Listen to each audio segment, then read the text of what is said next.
Shalom Bapak Ibu Saudara sekalian. Salam sejahtera bagi saya dan istri, bagi sidang jemaat saudara di tempat ini dan juga jemaat yang sudah mengikuti ibadah online tentunya, bahkan siapapun yang mengikuti ibadah online kita, kiranya damai sejahtera Allah melingkupi hati kita sekalian. Puji nama Tuhan, haleluya.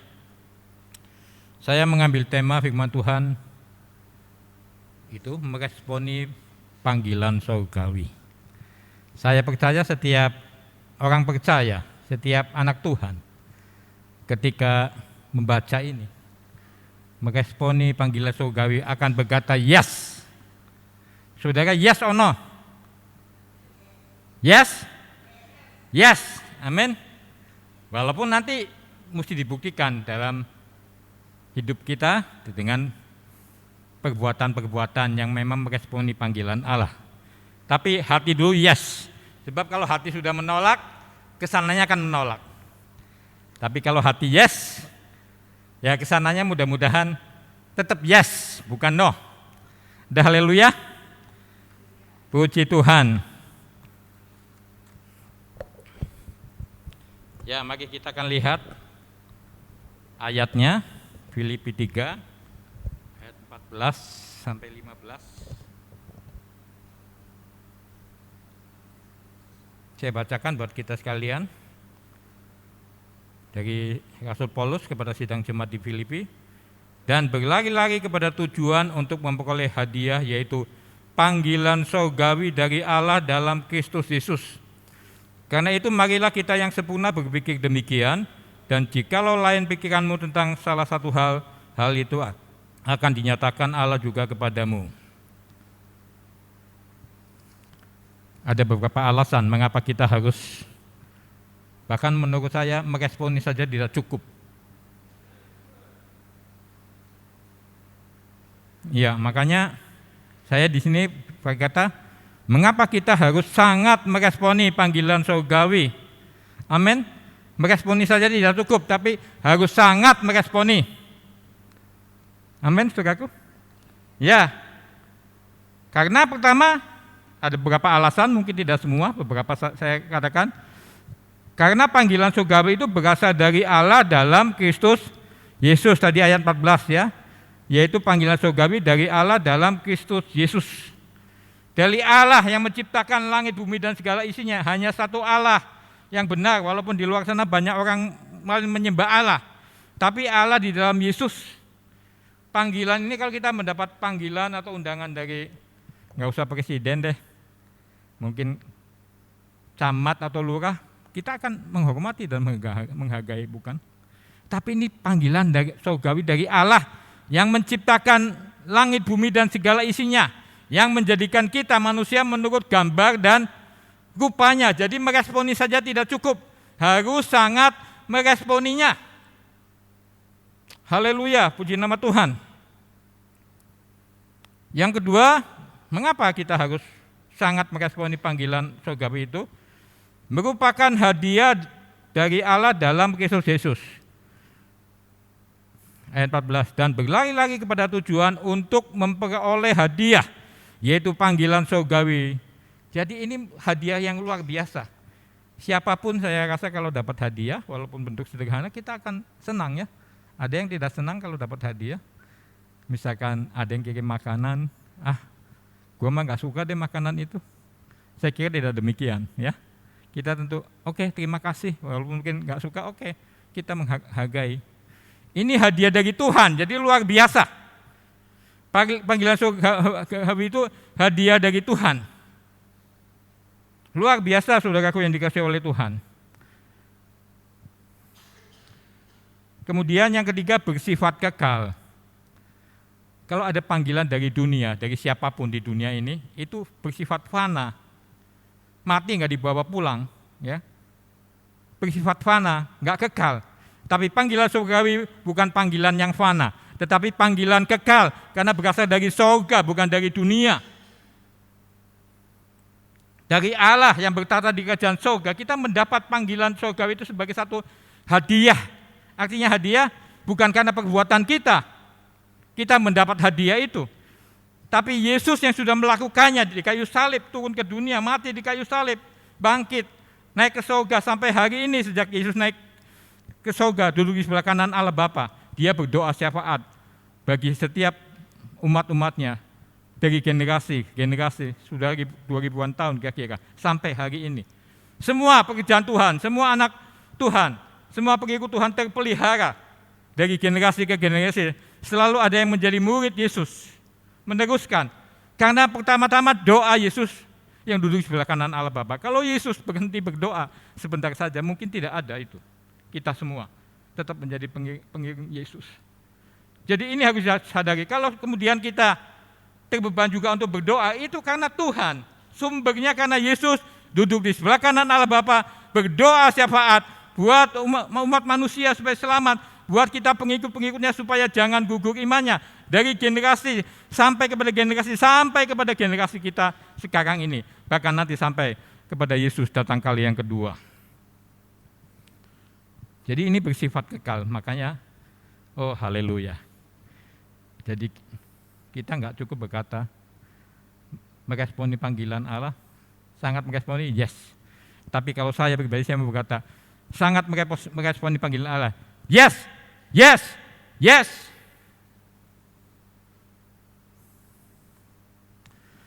Alasan keempat, Matius 22 ayat 14, di situ dikatakan sebab banyak yang dipanggil tetapi sedikit yang dipilih. Kalau kita enggak sungguh-sungguh, enggak sangat meresponi, mungkin kita cuma dipanggil tetapi tidak dipilih.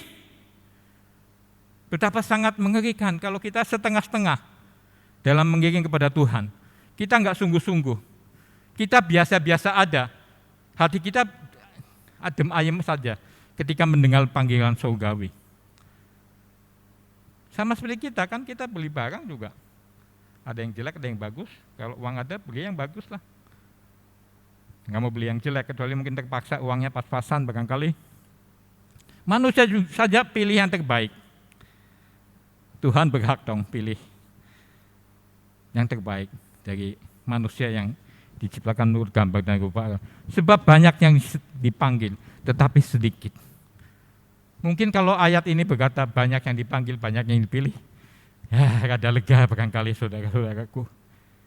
Masih ada kemungkinan besar, karena banyak yang dipanggil tapi banyak yang dipilih. Tapi ayat ini berkata banyak yang dipanggil tetapi sedikit yang dipilih. Kiranya ini menjadi satu cemeti rohani untuk kita sungguh-sungguh meresponi panggilan surgawi di dalam Kristus Yesus. Kita sudah ada di dalam panggilan itu. Yang menolak, ya tidak ada. Kita sudah ada dalam panggilan itu. Tapi apakah kita sudah jadi pilihan Tuhan, itu yang harus kita kasih tahu. Harus kita mencari tahu maksud saya ya. Tapi mari kita lihat saja dulu ayat ini, Matius 22 ayat 1-14 dari satu perumpamaan yang Yesus katakan kepada bangsa Israel. Kita baca saja dari ayat pertama, saya baca saja. Yesus bicara lagi kepada mereka dalam perumpamaan katanya, kerajaan surga, panggilan surga ini kerajaan surga ya, perumpamaannya. Kerajaan surga dapat diumpamakan seperti seorang raja yang mengadakan pesta pernikahan untuk anak laki-lakinya, dan ia menyuruh para hambanya untuk memanggil orang-orang yang sudah diundang ke pesta itu, tetapi mereka tidak mau datang. Lalu raja menyuruh lagi hamba-hamba yang lain, katanya, katakanlah kepada orang-orang yang diundang, lihat, aku sudah mempersiapkan hidanganku, lembu-lembu jantan dan ternak-ternak gemukan, semuanya telah disembelih dan semuanya sudah siap. Datanglah ke perjamuan kawin itu. Akan tetapi mereka mengabaikan dan pergi. Yang tahu, yang satu ke ladangnya, yang lain ke usahanya. Dan yang lainnya menangkap hamba-hamba raja itu, menyiksa dan membunuh mereka. Maka sang raja marah dan mengirim tentara-tentaranya membinasakan pembunuh-pembunuh itu dan membakar kota mereka. Kemudian ia berkata kepada hamba-hambanya, pesta pernikahan sudah siap, tetapi orang yang diundang itu tidak layak. Oleh karena itu pergilah ke jalan-jalan raya dan undanglah seberapa banyak orang yang dapat kamu jumpai ke pesta pernikahan ini. Maka hamba-hamba itu pergi ke jalan-jalan dan mengumpulkan semua orang yang mereka temui, yang baik dan yang jahat, dan tempat perkawinan itu dipenuhi dengan para tamu. Akan tetapi ketika raja masuk untuk bertemu dengan para tamunya, ia melihat seseorang di sana yang tidak mengenakan pakaian untuk pesta pernikahan. Ia berkata kepadanya, saudara, bagaimana kamu bisa masuk ke sini tanpa memakai pakaian untuk pesta pernikahan? Dan orang itu terdiam. Kemudian raja itu berkata kepada hamba-hambanya, ikatlah tangan dan kakinya dan lemparkanlah ia ke dalam kegelapan yang paling luar. Di sana akan ada tangis dan kertak gigi, sebab banyak yang dipanggil, tetapi sedikit yang dipilih. Ayat ini berdasarkan pengajaran firman Tuhan yang Yesus sampaikan kepada bangsa Israel dalam bentuk perumpamaan. Ada tidak kurang Yesus menyampaikan pengajaran firman dalam bentuk perumpamaan 40 mungkin lebih kepada bangsa Israel. Yang menolak ini adalah sebagian besar adalah bangsa Yesus sendiri, bangsa Yahudi secara jasmani. Mereka menolak, bahkan membunuh, menyiksa hamba-hambanya yang diutus sejak zaman perjanjian lama. Bahkan yang menyalibkan Yesus sendiri adalah bukan bangsa lain, tapi bangsa Israel, bangsanya sendiri. Makanya di Yohanes 1 ayat 12 kalau saya nggak salah di sana dikatakan, ia datang kepada milik kepunyaannya, yaitu bangsa Yahudi, bangsa Israel. Tetapi mereka menolaknya. Tetapi siapa yang menerimanya, diberinya kuasa, hak untuk menjadi anak-anak Allah. Mereka menolak. Kita tidak di bagian itu, karena kita semua ada di dalam Yesus. Tetapi bisa saja, walaupun kita sudah jadi orang Kristen, tetap ada di dalam Tuhan. Tetapi kalau kita tidak meresponi panggilan surgawi dengan sungguh-sungguh, kita lebih sibuk dengan ladang kita lebih sibuk dengan usaha kita lebih sibuk dari hal-hal yang sifatnya duniawi daripada sibuk dengan Tuhan. Bisa saja secara rohani kita sebenarnya dalam posisi menolak panggilan surgawi. Bisa saja dia masih menjadi orang Kristen, bisa saja dia masih seorang hamba Tuhan yang melayani, bisa saja. Tapi kalau tidak sungguh-sungguh meresponi Tuhan yang nomor satu, selalu nomor satu, yang utama di hadapan Tuhan. Di hadapan manusia mungkin tidak tahu, orang lain tidak tahu, tapi di hadapan Tuhan mungkin dia juga sudah menolak panggilan surgawi yang kudus, panggilan surgawi yang mulia, panggilan surgawi yang spektakuler, panggilan surgawi yang luar biasa, saudaraku yang dikasihi oleh Tuhan. Dan kita lihat akhirnya kan semua diundang. Ya kan? Ini yang menolak ini secara ininya bicara bangsa Israel, tapi bisa juga siapa saja dalam bentuk secara arti rohani begitu. Dan akhirnya kan keselamatan datang kepada semua bangsa. Karena pertama-tama Yesus datang kepada bangsanya sendiri secara daging, yaitu bangsa Yahudi atau Israel ya. Tetapi kita lihat sekarang ada persoalan ternyata dari tamu-tamu yang diundang ada satu yang tidak berpakaian pesta. Ya kita saja kalau diundang ke pesta kan kita nggak pakai pakaian sembarangan, ya kan? Pesta pernikahan atau pesta apa, kita kan nggak pakai pakaian sembarangan, pakaian rumah dipakai, pakaian bau dipakai, gitu kan? Kita pasti pilih biasanya pakai pakaian yang terbaik, yang mungkin disemprot dengan wangi-wangian yang masa kini barangkali saya tidak mengerti. Pokoknya kita kan yang terbaik. Ya untuk manusia. Sekarang pertanyaan untuk Tuhan. Apakah kita dalam perjumpaan dengan Tuhan itu selalu pakai pakaian pesta rohani? Atau tidak? Atau compang-camping? Pakaian rohani kita compang-camping. Ini yang harus jadi tantangan dalam kehidupan kita. Tuhan sangat layak menerima pakaian rohani yang terbaik, bau harum Kristusnya terbaik dalam kehidupan kita. Dia sangat layak. Karena kalau bukan dia dan oleh dia, kita semua enggak selamat. Semua karena anugerahnya. Haleluya, puji nama Tuhan.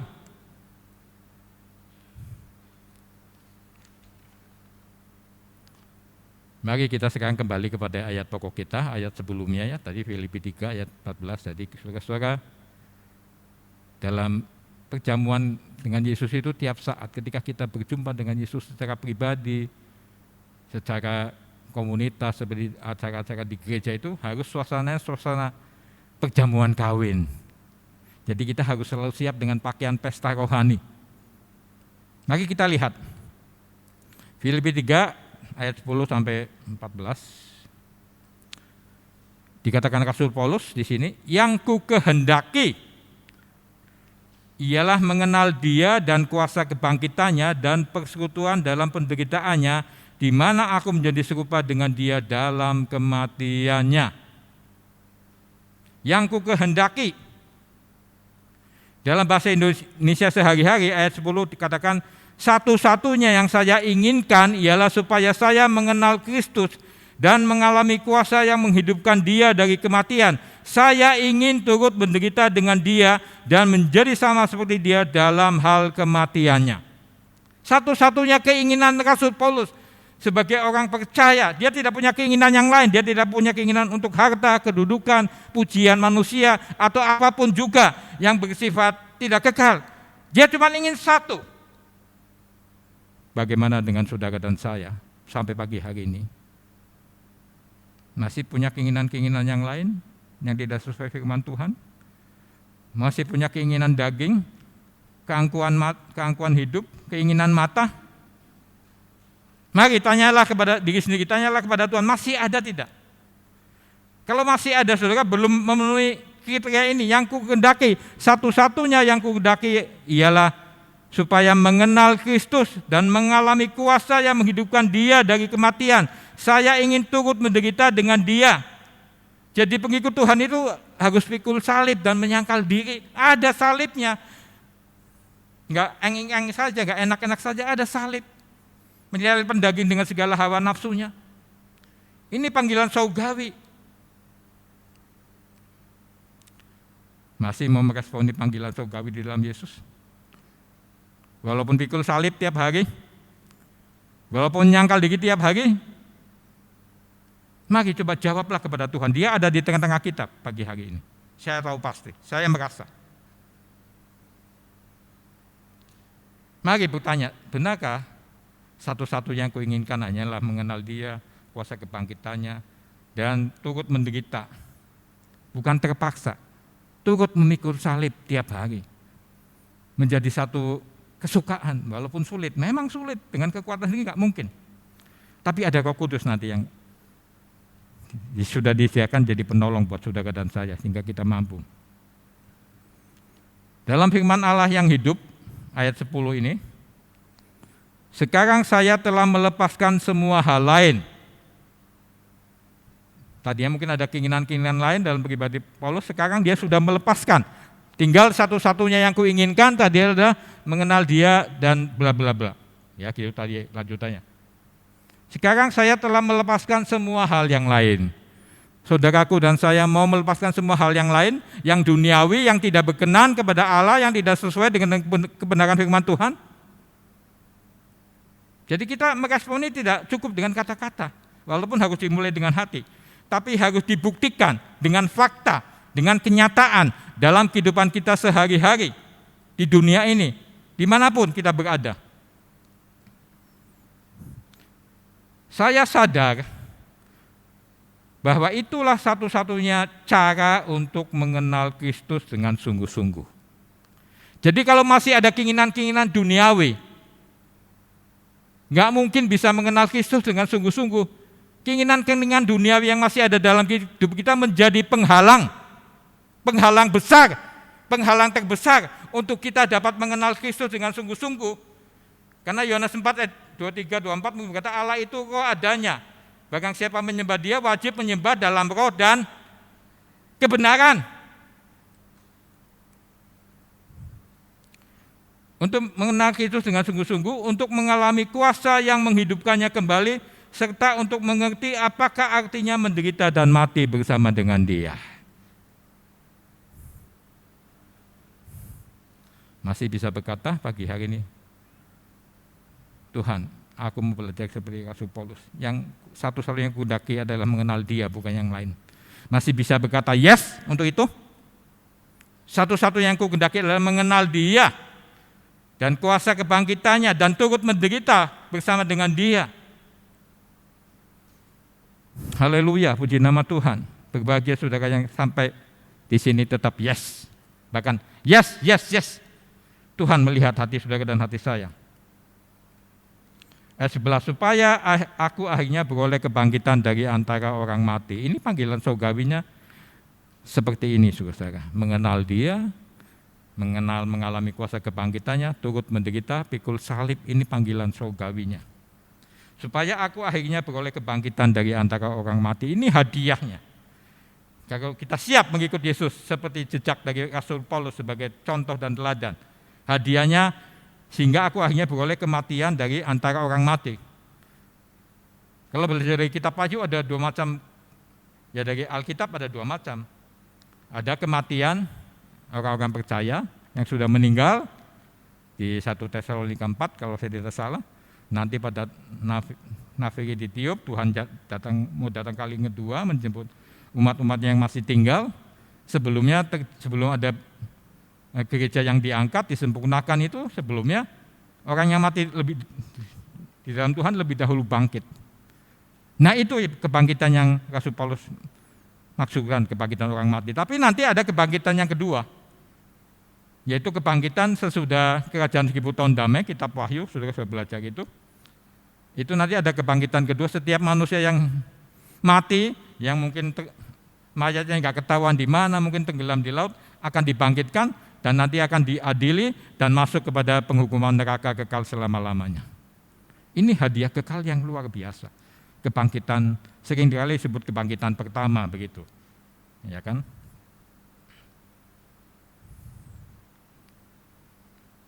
Ayat 12.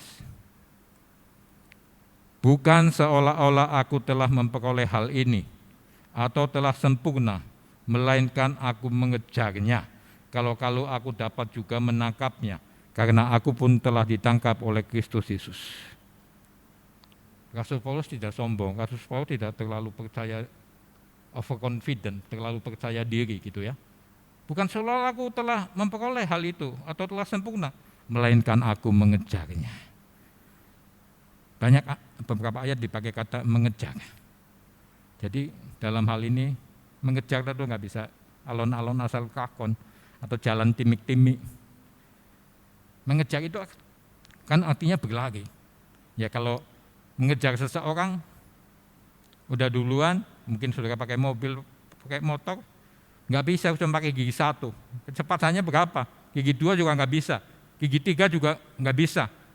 Paling nggak gigi 4, kalau perlu gigi 5 kalau situasi jalan memungkinkan. Mengejar. Jadi ikut Tuhan itu harus seperti itu. Mungkin kita belum sampai tahap mengejar dalam pengiringan kita kepada Tuhan, dalam kita meresponi atau menanggapi panggilan surgawi yang datang dalam hidup kita masing-masing ataupun di tempat ini. Maaf.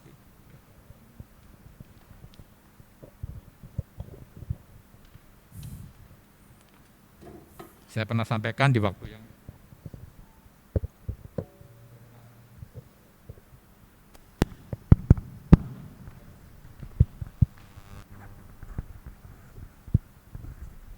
tes, ya, makasih.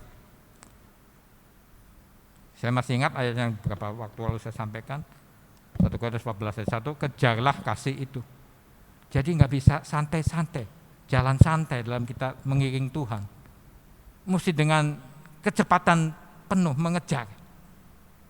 Kalau tidak ketinggalan, saudara-saudara.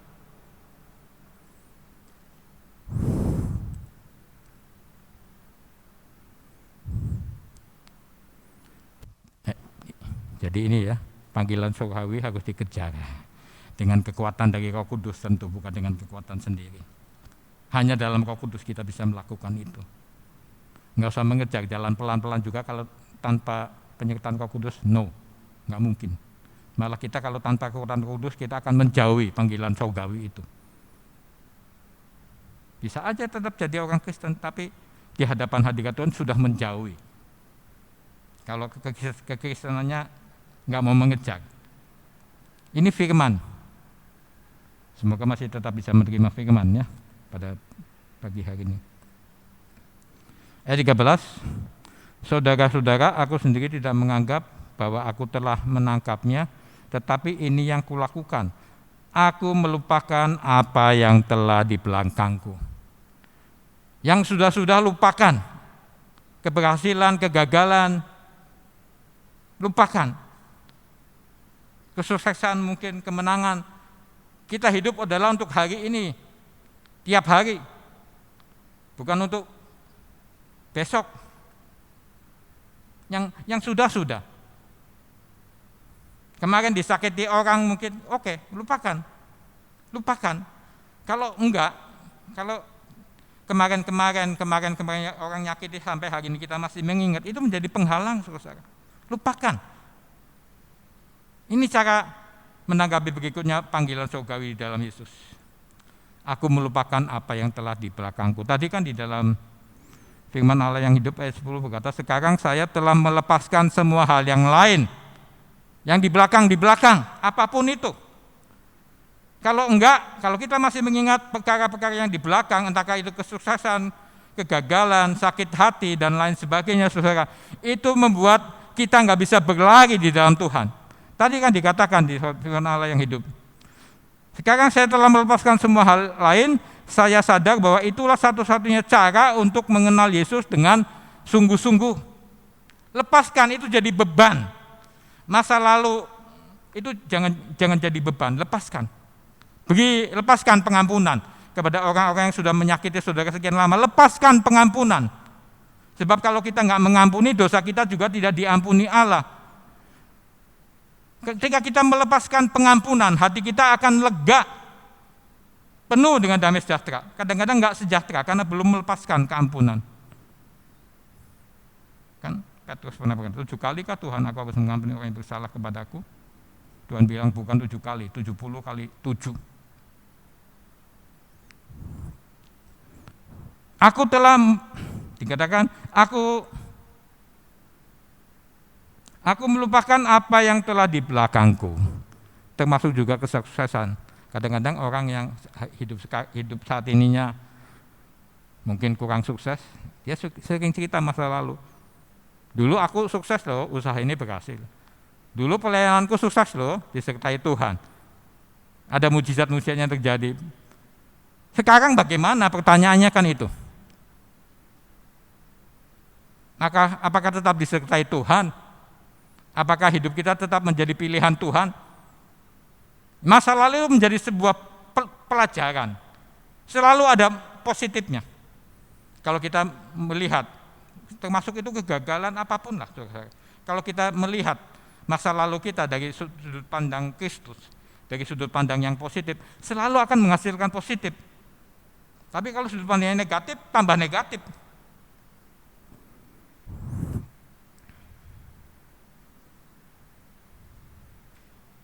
Aku melupakan apa yang telah di belakangku dan mengarahkan diri kepada yang di hadapanku. Lupa yang di belakang, arahkan diri. Artinya nggak boleh miring. Arahkan diri apa yang ada di hadapan.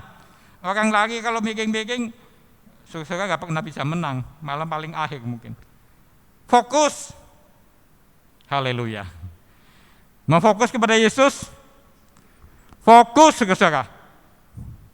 Fokus. Kalau nggak fokus, cepat atau lama pengiringan kita akan gagal. Kalau kita nggak fokus dalam pengiringan Tuhan kepada Tuhan tiap hari, itu sama halnya memberi kesempatan iblis untuk menghancurkan kehidupan kita. Apa saja, saudara, kerja apapun kalau nggak fokus kerjanya salah-salah. Kadang beberapa hari yang lalu saya ngalamin nggak fokus mengerjakan pekerjaan hari-hari. Hari itu banyak kesalahan yang terjadi. Apapun harus fokus, baru berhasil dalam kita melakukan pekerjaan. Akan banyak kesalahan. Demikian juga meresponi panggilan surgawi harus fokus. Sejak bangun tidur sampai menjelang tidur, bahkan sampai tidur, kita minta Roh Kudus tolong biar saya tiap detiknya fokus hanya kepada Kristus, fokus hanya kepada kebenaran firman Tuhan, fokus kepada pimpinan dan pekerjaan Roh Kudus dalam kehidupan saya, dalam kehidupan keluarga saya, dan lain sebagainya. Dan mengarahkan diri kepada apa yang di hadapanku. Haleluya. Dan berlari-lari.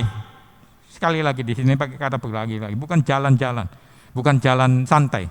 Dan berlari-lari kepada tujuan untuk memperoleh hadiah, yaitu panggilan surgawi dari Allah dalam Kristus Yesus. Saudara siap berlari memenuhi panggilan Tuhan? Haleluya. Tentu bersama Yesus. Tanpa Yesus, tanpa Roh Kudus, nggak mungkin bisa. Yohanes 15 ayat 5, Yesus berkata, di luar aku kamu tidak dapat berbuat apa-apa. Ayat 15,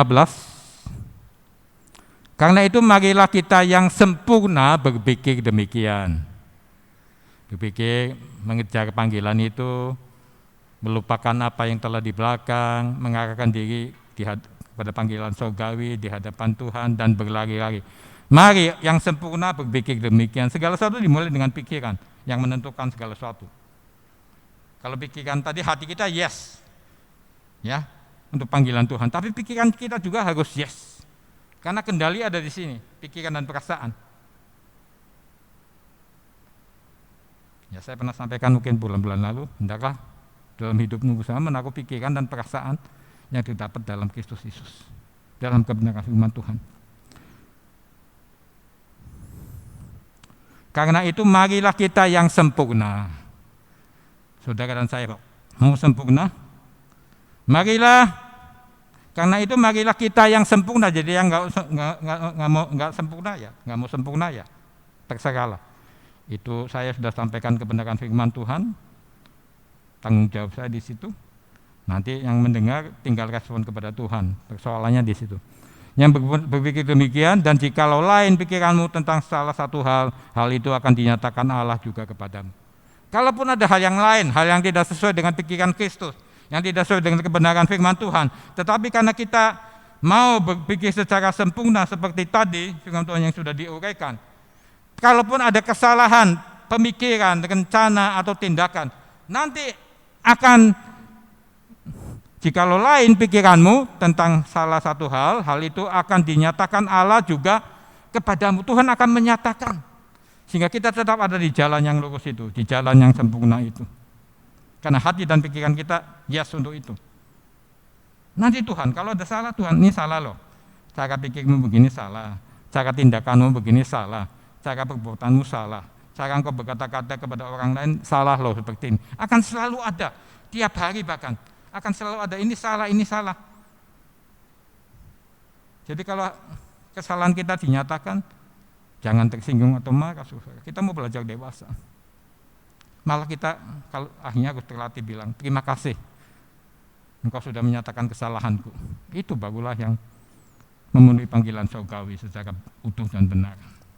Kita belajar lebih baik teguran yang nyata-nyata ya, walaupun kadang-kadang sulit dari masyarakat manusia, tapi kita jangan berhenti. Terus belajar di situ. Haleluya. Ya tadi udah beberapa cara ya. Cara berikutnya, melupakan yang di belakang, mengejar, fokus, berlari. Cara hidup berikutnya meresponi panggilan surgawi di dalam Kristus Yesus. Hidup berpadanan dengan panggilan surgawi atau Injil Kristus.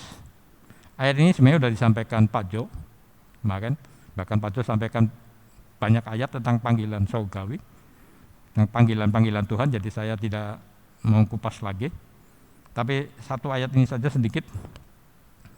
Oleh karena itu, aku orang yang dipenjarakan karena Tuhan mendorong kamu untuk hidup sepadan dengan panggilan yang telah kamu terima.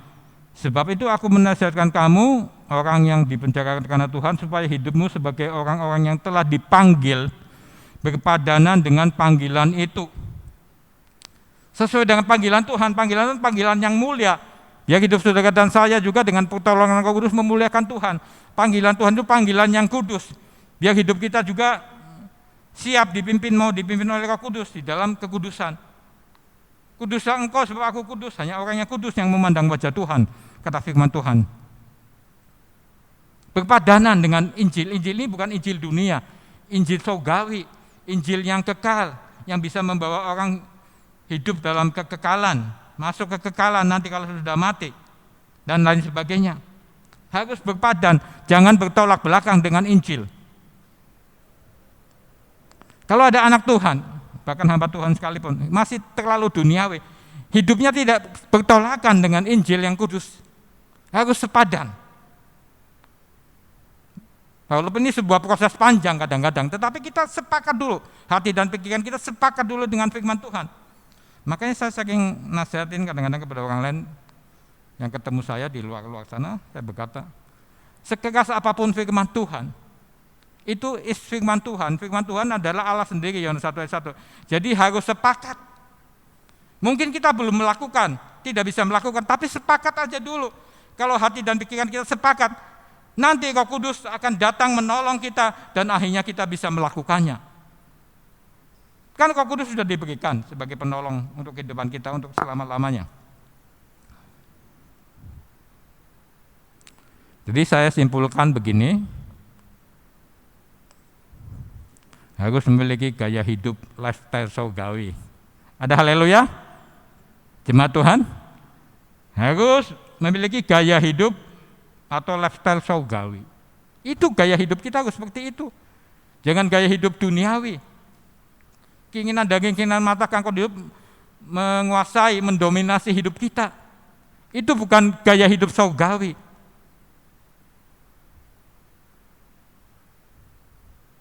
Ya sesuai dengan kebenaran firman Tuhan. Tuhan menolong ya. Katakan saja pagi hari ini dalam hati saudara dan saya. Tuhan, aku mau memiliki gaya hidup surgawi. Sejak aku bangun tidur sampai aku menjelang tidur, bahkan sampai aku tidur juga. Kalau kehidupan kita tiap hari memiliki gaya hidup surgawi, saudara, saya mau katakan, mimpi pun kita bisa berjumpa dengan Yesus. Ada haleluya? Iya, entahkah tidur, entahkah terjaga-jaga, Dia selalu ada bersama dengan kita. Roma 14 ayat 17. Inilah salah satu kriteria hidup, gaya hidup surgawi. Sebab kerajaan Allah atau kerajaan surga bukanlah soal makanan dan minuman, tetapi soal kebenaran, damai sejahtera dan sukacita oleh Roh Kudus. Ini gaya hidup surgawi secara intinya.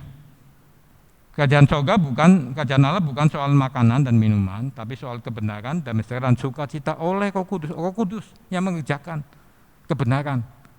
Yohanes 16 ayat 13, apabila Ia datang yaitu Roh kebenaran, Ia akan memimpin kamu dalam seluruh kebenaran. Jadi jangan merasa pernah bisa melakukan kebenaran dengan kekuatan sendiri. Enggak mungkin bisa, saudara. Makanya Roh Kudus diberikan sebagai penolong. Kalau bisa manusia melakukan kebenaran sendiri, Roh Kudus tidak perlu turun sebagai penolong dalam hidup kita, sebab kita bisa. Jadi jangan terlalu bangga atau merasa saudara bisa. Kita bisa, karena ada Yesus yang serba bisa menolong kehidupan saudara dan saya. Yang kedua, secara garis besarnya 1 Korintus 4 ayat 20. Sebab kerajaan Allah bukan terdiri dari perkataan, tetapi dari kuasa. Ada kebenaran, Roh Kudus akan memimpin kita dalam seluruh kebenaran. Kemudian bukan cuma ngomong, tetapi ada kuasa. Kuasa di sini dalam bahasa aslinya Perjanjian Baru Greka dipakai kata dunamis, ya, power, dunamis. Ada dua kuasa di Alkitab itu dari bahasa Grekanya. Ada exousia, otoritas. Seperti Matius 10 itu murid-murid diberikan kuasa. Di situ dipakai kata exousia, itu otoritas untuk mengusir setan-setan, menyembuhkan orang sakit dan lain sebagainya. Itu otoritas di dalam nama Yesus. Markus 16 ayat belasan saya katakan, yang percaya kepadaku akan melakukan juga pekerjaan-pekerjaan yang aku lakukan. Tanda-tanda ini akan menyertai orang percaya, mengusir setan demi namaku, mengadakan banyak mujizat demi namaku, meletakkan tangan ke atas orang sakit dan orang itu sembuh. Itu exousia. Itu kuasa di bumi. Waktu Yesus naik ke surga, Matius 28 ayat 19-20 katakan, ayat 18 katakan, ketahuilah segala kuasa yang di surga dan di bumi telah diberikan kepadaku, sebab itu pergilah, jadikan semua bangsa muridku, ajar mereka melakukan segala sesuatu seperti yang kuperintahkan kepadamu, dan ketahuilah aku menyertai engkau senantiasa. Kepadaku telah diberikan segala kuasa di surga dan di bumi. Di bumi itu bisakah exousia? Karena nanti di surga nggak perlu itu. Itu kan kegunaannya cuma di bumi ini. Tapi yang kita perlu adalah dunamis tadi, kuasa yang dahsyat. Murid-murid 3,5 tahun mengalami kegagalan, tetapi ketika dunamis turun, mereka menjadi ciptaan yang baru. Mereka menjadi serupa dengan gambaran Kristus. Apa yang Yesus lakukan, mereka juga sanggup lakukan. Kisah Para Rasul membuktikan itu ya. Saya baca Kisah Rasul pasal 1 ayat 8. Saya tidak tulis mungkin di situ dunamisnya ya. Tapi itu dunamis, 1 Korintus 4 ayat 20, kuasa itu. Tetapi kamu akan menerima kuasa. Ini juga dipakai kata dunamis, bukan eksosia. Tetapi kamu akan menerima dunamis kalau Roh Kudus turun ke atas kamu, dan kamu akan menjadi saksiku di Yerusalem dan di seluruh Yudea dan Samaria dan sampai ke ujung bumi. Kuasa yang memberikan keberanian menjadi martir Tuhan. Murid-murid kan jadi martir. Hanya Yohanes yang tidak, dan Yudas yang bunuh diri. Yang lain menjadi martir di berbagai negara. Punya kesanggupan menjadi sama seperti Tuhannya. Walaupun tidak harus semua martir. Tapi minimal kan kita harus menyakal diri, mati terhadap segala keinginan daging yang ada dalam kehidupan kita. Dan kita sudah tahu peristiwanya ya. Kisah 2:4, maka mereka semua dipenuhi dengan Roh Kudus dan mulai berbicara dengan dalam berbagai bahasa seperti yang diberikan Roh Kudus kepada ucapkan dan bla bla bla. Saudara bisa baca sendiri di Kisah Para Rasul. Bagaimana Petrus dengan berani berkhotbah, sekali berkhotbah 3.000 orang bertobat, saudara, dan lain sebagainya, dan lain sebagainya. Silakan baca sendiri di Kisah Para Rasul ya. Sekarang ayat terakhir. Haleluya. Kisah Para Rasul 4 ayat 31.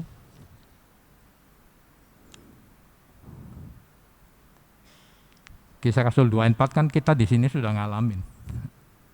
Betul, saudara? Belasan tahun yang lalu kita sudah ngalamin pekerjaan Roh Kudus yang dahsyat. Bagaimana dengan hari ini? Itu pertanyaannya.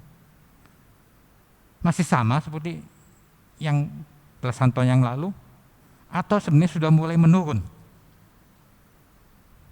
Masih ada mungkin pekerjaan Roh Kudus, tapi apa sudah menurun? Saya tidak tahu. Tapi marilah kita koreksi diri di situ. Sebagai individu, sebagai sebuah komunitas tubuh Kristus. Masih ada tapi sudah menurun, atau tetap bahkan meningkat. Harusnya meningkat. Kisah 4 ayat 31.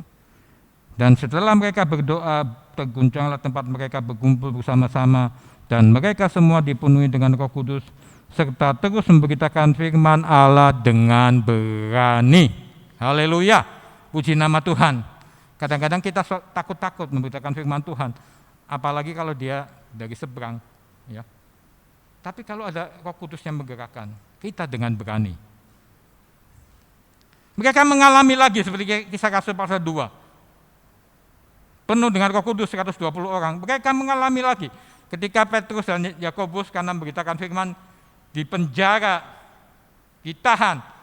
Kemudian bukan manusia, malaikat yang datang melepaskan. Kemudian mereka berpikir, udahlah kembali kepada teman-teman. Ketika mereka menceritakan hal itu kepada teman-teman, dan setelah berdoa inilah yang terjadi. Dan setelah mereka berdoa, terguncanglah tempat mereka berkumpul bersama, dan mereka semua dipenuhi dengan Roh Kudus serta turut memberitakan firman Allah. Serta terus, bukan sewaktu-waktu, serta terus memberitakan firman Allah dengan berani. Jadi kepenuhan Roh Kudus juga, dulu saat aku dipenuhi Roh Kudus. Yes, mungkin dulu, sekarang bagaimana? Pertanyaannya itu, apakah sekarang standar kepenuhan Roh itu masih sama? Masih sama dari Tuhan? Atau menurun sebenarnya? Harusnya meningkat. Ini ngalamin kembali. Kedua kalinya, tidak disebutkan berapa orang, tapi pokoknya Petrus, Yakobus dan teman-teman. Teman-teman ini kan, ya berarti mereka di Kisah Rasul pasal 2. Penuh, kepenuhan kembali. Biar itulah yang kita rindukan di tempat ini. Yang lalu-lalu biar terjadi lagi. Amin. Roh Kudus bekerja dengan dahsyat, dengan luar biasa. Yang lalu mungkin ada kegagalan, oke, jangan lupakan. Yang lalu lupakan. Sekarang karena ini terjadi lagi. Biar ini juga terjadi sekarang Tuhan. Terjadi mungkin besok lusa terjadi. Paling tidak punya kerinduan itu kembali. Biar pekerjaan Roh Kudus yang bekerja dengan luar biasa di waktu lalu bekerja juga saat ini. Bahkan sampai selama-lamanya bagi tubuh Kristus di tempat ini. Tubuh Kristus harus memuliakan nama Tuhan. Jangan menjadi mencoreng nama Tuhan. Tidak bisa tidak. Kepenuhan roh itu harus stabil, paling tidak. Syukur menaik, tambah menaik. Harus seperti itu. Harus terus menaik. Kalau kita ingin bukan menjadi gereja Babel. Gereja Babel mah jelas menuju gereja duniawi, jelas akan menuju kebinasaan. Tapi gereja yang terus-menerus dikuduskan. Gereja surgawi. Mungkin saya menemukan satu istilah ketika menyiapkan khotbah ini. Komunitas surgawi. Gereja Tuhan dimanapun harus jadi komunitas surgawi. Saudara-saudara, maka puji nama Tuhan. Tuhan kiranya memberkati kita sekalian. Mari kita sama-sama datang kepada Tuhan. Rindukan itu. Rindukan meresponi panggilan surgawi yang kudus, yang mulia, yang kekal. Saudara-saudara, tidak ada jalan lain. Saudara-saudara, untuk bisa melakukan seperti Rasul Paulus, kita harus kembali kepada kepenuhan roh itu.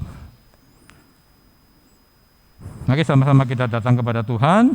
Yang mau bersimpu, yang nggak bisa bersimpu silakan duduk saja. Roh Kudus hadir di sini. Haleluya, Yesus.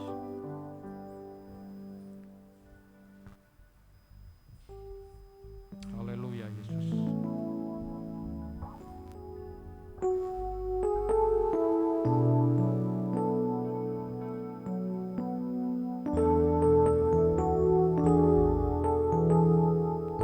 Roh Kudus hadir di sini.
Saudaraku yang dikasihi oleh Tuhan, kata-kata pujian ini menjadi doa kita, menjadi kerinduan hati kita. Kita sungguh sangat ingin merespon panggilan surgawi itu. Datang Roh Kudus bekerja. Kalau kita rindu, hari ini juga terjadi Roh Kudus bekerja dengan lebih luar biasa lagi, lebih leluasa lagi dalam hidup kita. Roh Kudus hadir di sini. Haleluya, Yesus.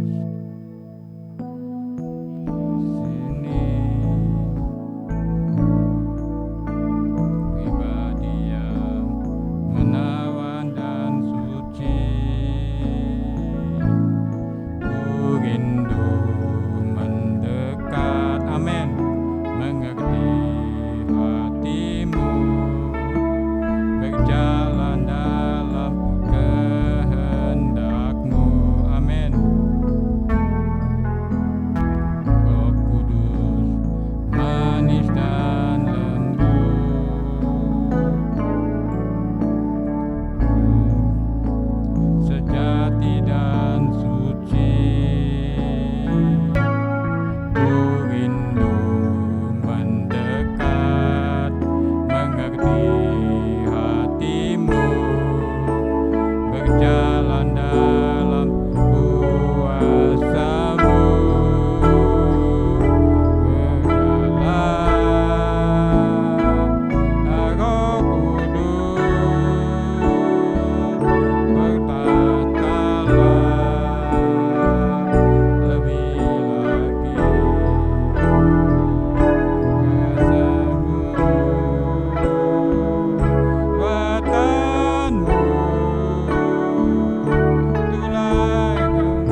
bait kedua, jalan dalam kuasanya. Untuk kita melihat berjalan dalam kuasa dinamis Allah yang dahsyat, kita harus berjalan dalam kehendak Tuhan.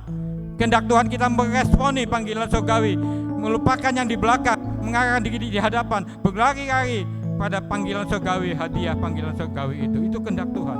Kalau kita sepakat, kita yes, baru kuasa itu dinyatakan. Seringkali kita ingin melihat kuasanya, tapi kita tidak berjalan dan hidup menurut kehendak Tuhan, belum akan terjadi, saudara. Mari nyanyi dengan pengertian seperti itu. Bekerjalah Roh Kudus, biar kita rindukan itu.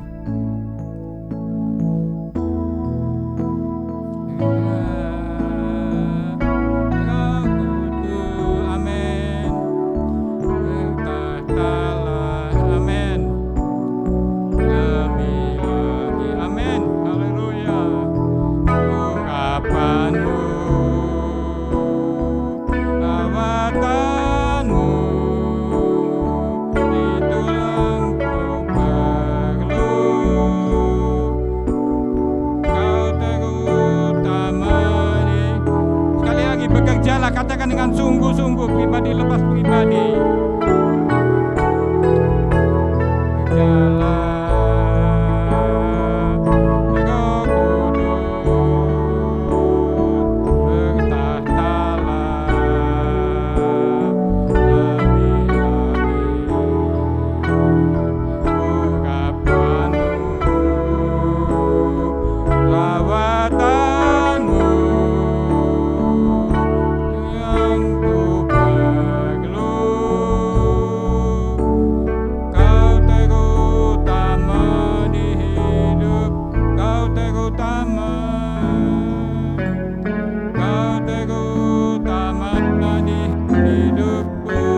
Terutama di hidup kami, Kau terutama di hidup kami. Icak berdoa.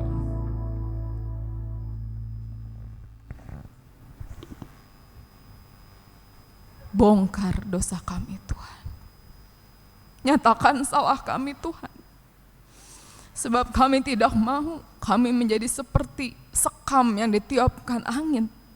Karena kami sudah tahu kebenaran, tapi kami menginjak kembali darah-Mu dengan terus Tuhan melakukan dosa yang kami ketahui.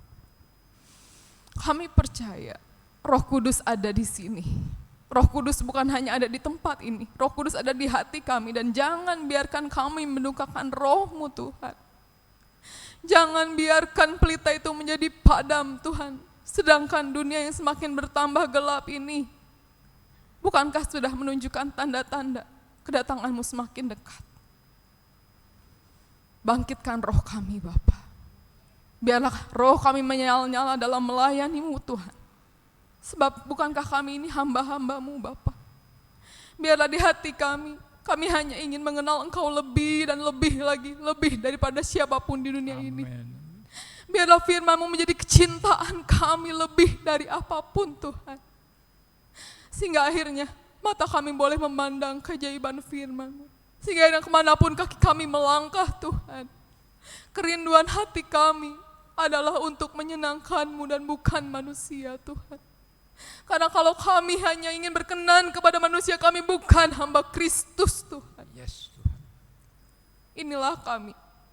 Kami siap untuk Kau didik, untuk Kau tegur, untuk Kau hajar. Karena memang kami adalah anak-anak yang Kau kasihi Tuhan. Jangan biarkan kami menyimpang sedikit pun ke kiri atau ke kanan. Biarlah kami merenungkan, belajar terus untuk menggali, belajar terus untuk memahami Tuhan. Karena kami percaya Roh Kudus yang akan membuat kami memahami. Sehingga tanpa diajari orang lain pun, Roh Kudus menjadi guru besar yang membuat kami mengerti segala sesuatu. Terima kasih untuk firman-Mu. Terima kasih untuk kasih-Mu. Terima kasih untuk Roh Kudus yang ada di hati kami. Di dalam nama Tuhan Yesus Kristus. Amin.